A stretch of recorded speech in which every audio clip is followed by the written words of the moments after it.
Story of Moses. 1. The birth of Moses. The story of Moses begins in Egypt, during a time when the Israelites were living as slaves under Pharaoh. Their population was growing quickly, and Pharaoh feared they would become too powerful. So he commanded that every newborn Hebrew boy must be killed. At this dangerous time, a Hebrew woman named Jochebed gave birth to a son. She hid him for 3 months, but when she could no longer hide him, she made a basket, coated it with tar so it would float, placed the baby inside, and set it among the reeds of the Nile River. His sister Miriam watched from a distance. Pharaoh's daughter came to bathe at the river, saw the basket, and found the crying baby.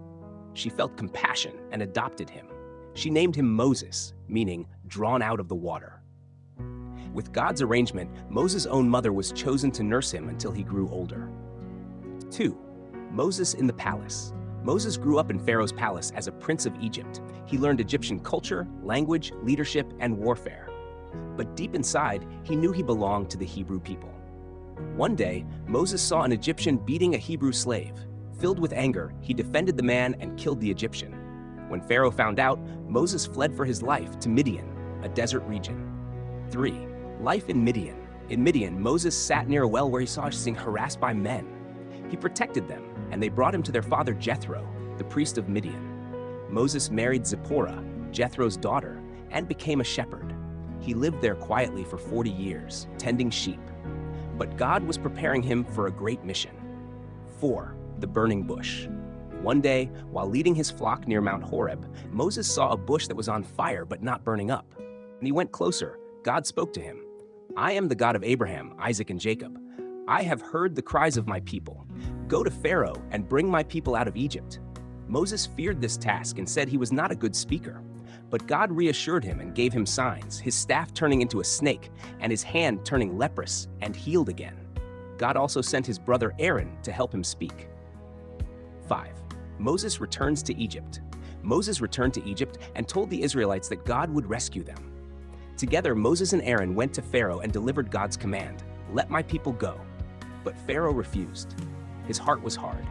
6. The 10 plagues. Because Pharaoh rejected God's command, God sent 10 plagues on Egypt.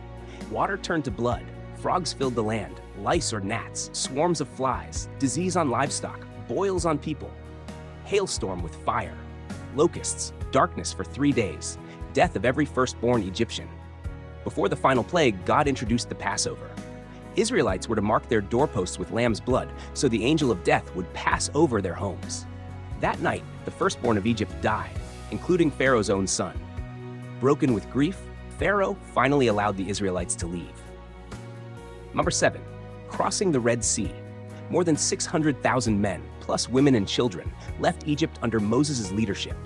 They traveled toward the Red Sea, but Pharaoh changed his mind and sent his army to chase them. With the sea in front and the army behind, the Israelites panicked. Moses prayed, and God told him to stretch out his staff over the waters. A mighty wind blew, and the sea parted, forming walls of water on both sides.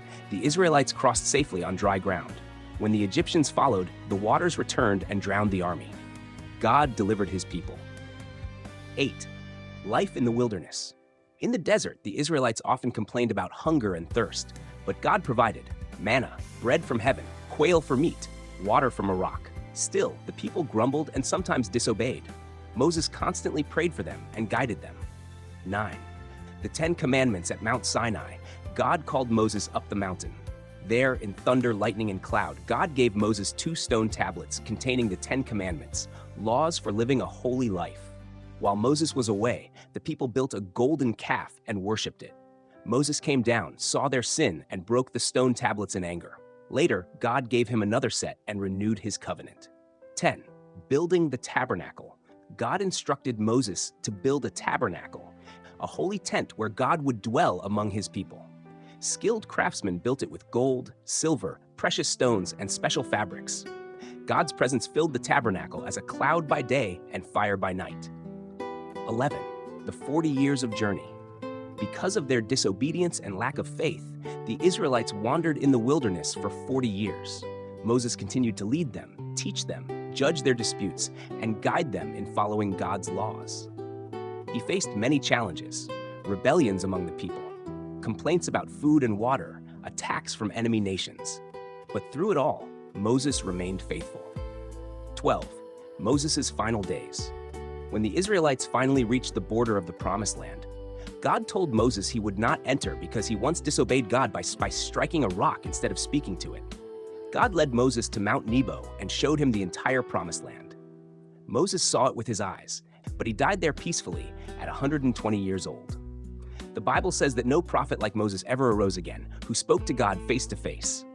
The legacy of Moses, the great leader who freed the Israelites, the lawgiver who received the 10 Commandments, the prophet who spoke with God directly, the man who led God's people for 40 years with patience and courage.